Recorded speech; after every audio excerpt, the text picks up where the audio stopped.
ulit mga sir. So ayan, so kape po muna tayo.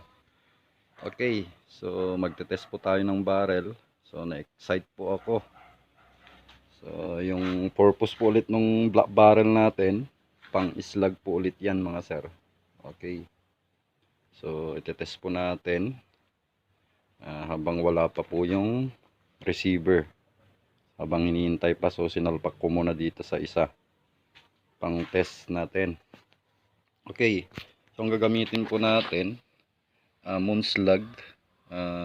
Ito po yung natira dun sa ginamit natin sa last video natin na 24 grains 217.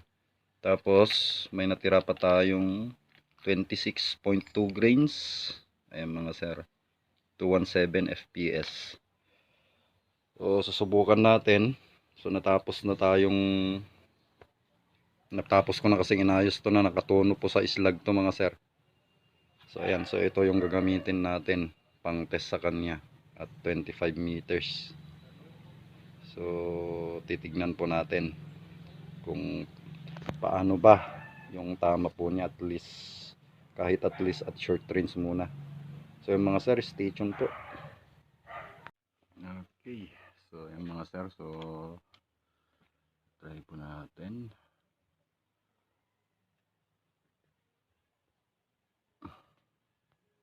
Lang ayusin lang po natin.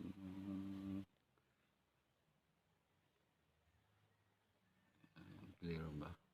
Okay, so plate po yan mga sir para mas safe, lalo na't islag po yung gamit natin. So unahin na po natin yung FPS lag na 26 grains. So ayan, try natin.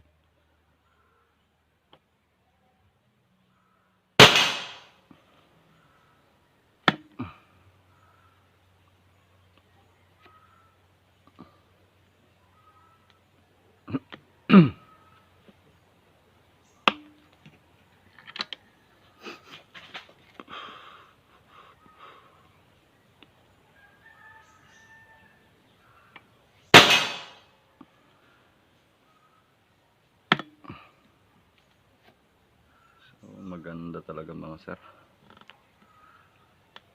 2,200 output, 931 fps sa 26.2 grains 217.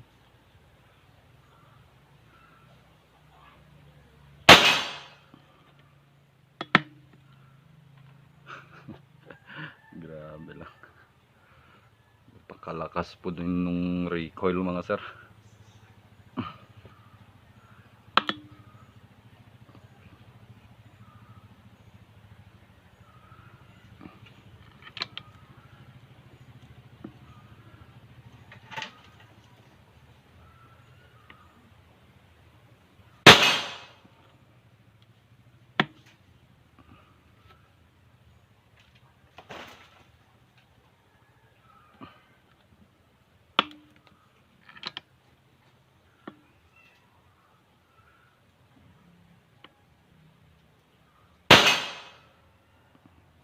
Ayan mga sir, yung groupings po nung FPS. So ayan mga sir, so napakaganda mga sir, ayos. So zoom out ko lang kaunti, hindi po kasi ako sanay sa na naka-zoom in pag sa ganyang distance lang. Okay, try naman po natin yung Moonslug.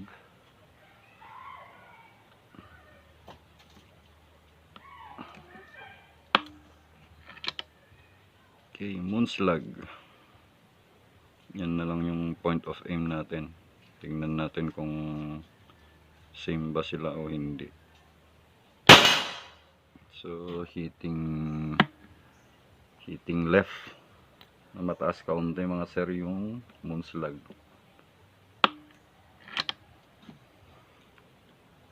So try nating habulin para mas maganda mga sir yung zero po niya.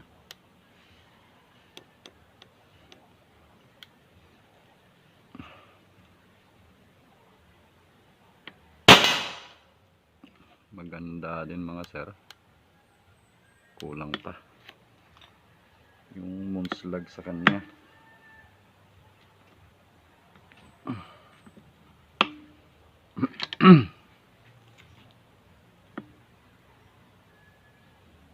Mukhang okay din.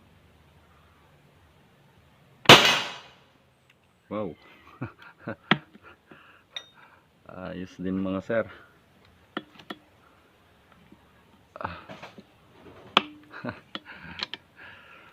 Wow.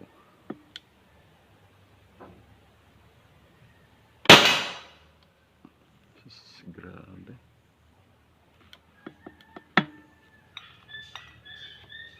So sa long range na lang mga sir, doon na lang po yung saka na lang natin ititest doon mga sir. Dami pa kasi tayong ginagawa. So excited lang po tayong mag-test sa kanya. Wow.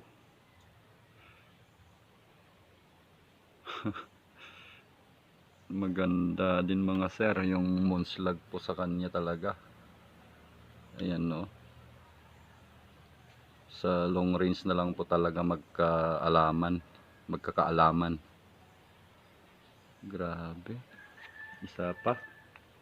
Moonslag. 24 grains po ito mga sir. Bakit? Oo, nag-adjust na pala tayo. Mas mataas po siya. Kasi mas magaan po kaunti.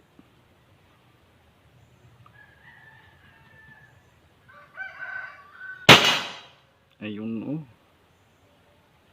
So, ilan pa itong natira. So, may tatlo pa mga sir. So, namunslag na natira. So, try pa natin. Ubusin na lang po natin. Makita natin.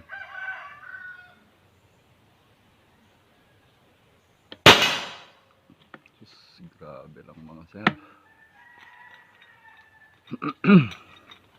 Iba lang din naman. So dyan kasi mga sir, so sa akin lang naman yun, need ko pa din pong mag-test sa ganyang distance at 25 meters. So kahit papaano po kasi kahit sa ganyang short range, malalaman po natin kung gusto po niya yung slag. Kahit ganyang distance, malalaman po natin kung pwede ba gamitin sa slag. Nako, talagang dun lahat mga sir oh. So kita naman mga sir yung pinapatakan ng slag. So last shot, Simon slag.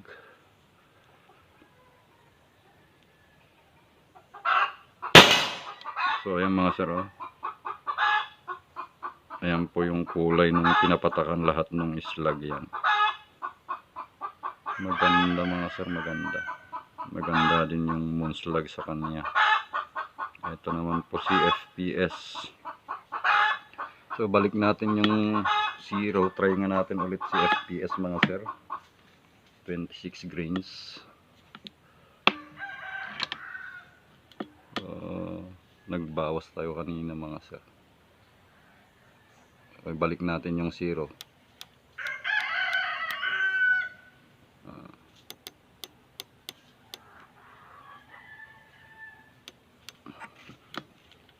Okay, FPS na po itong mga sir. Diyan naman sa taas niya, try natin kung tama yung click ko. Mataas pa kaunti. Another 5 shots groupings.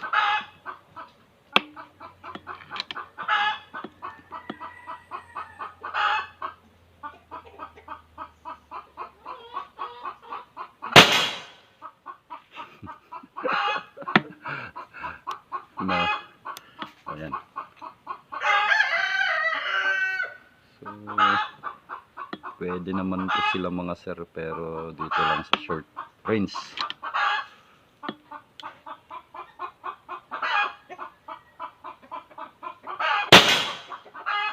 Yung no, pang ilan na yun.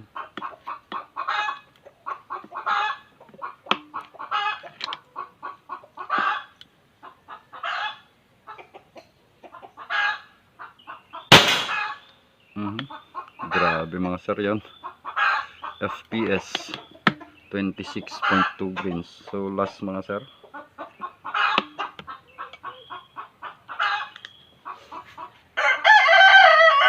Okay.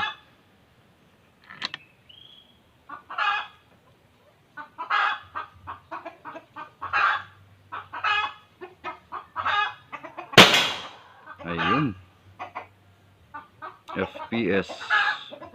FPS Moonslag. So yung mga sir yung tama po nung FPS ulit. Tapos yung Moonslag napakaganda din. FPS. So walang problema. So yung mga sir yung mga groupies po nila. Tatanggalin lang po natin yung cellphone.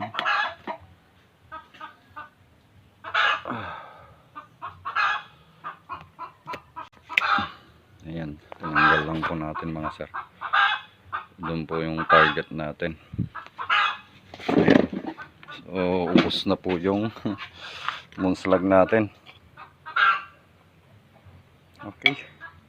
So yung mga sir, so napakaganda din mga sir. So ayos na ayos talaga. So sulit po. Okay. So yung mga sir, maraming salamat po sa panonood. So sa long range na lang po yung magkakaalaman mga sir. Pag matapos natin yung mga ginagawa natin, saka po tayo ulit mag-test sa kanya doon naman sa long range. So doon talaga malalaman mga sir kung paano yung totoong performance po niya. So at least kita na po natin na pwede po siya sa islag ulit. Okay, so yun mga sir, thank you.